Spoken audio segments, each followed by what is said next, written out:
How y'all are? I'm glad for you to see me. I guarantee it's me, Cinnamon Smith, and I'm back with another chapter and chapter review of They Call Me Bababooey. This, I believe, is chapter 18, I believe. I'm going to double check to make sure. Yes, it is chapter 18.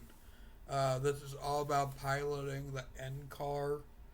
Uh, he talks about having to do mornings with Imus uh, and how he had to how NBC WNBC had this car called the N car, which would drive around the city, and the station would give out bumper stickers. And when the car that was driving around the town got called on, which had a cell phone that took up the complete center console, the dash. Um, they would call in, and the DJ would say, "Hey, wave and you win $66," which the people normally would wave and win. And he heard about this guy Howard Stern, which he never listened to because he was always doing something when he got done with his job. He'd always go someplace else and learn because everything, all that stuff fascinated him.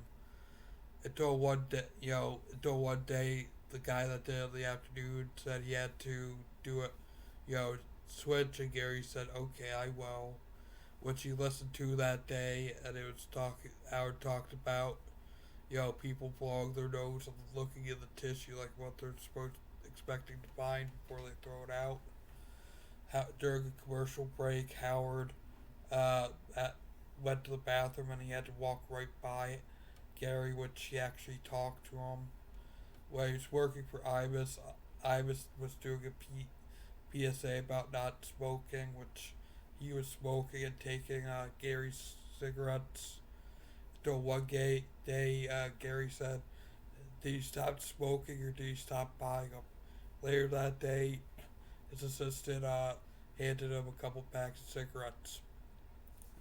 Um, you know, he talks about the day that he does the afternoon shift with Howard Stern, and he was following this lady around, and they kept saying, telling Gary, "We'll get to you, we'll get to you, we'll get to you," and you know that eventually they got to him, and the lady was driving around, and Howard was trying to get her attention when she wasn't listening to the radio.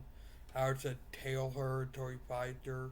About Took him about 3 hours until she stopped, right before they went off the air, and get Gary went up and asked her to come take a call, which he did. She did, I should say.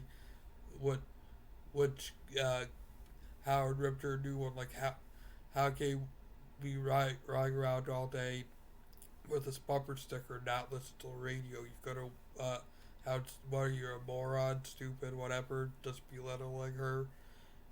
Uh, and then he hung up, and the lady was like blushing because she was so embarrassed that Gary was blushing because he hadn't that hard in his life. That is the chapter. So until next time, please make sure you spread peace and love. I love you all.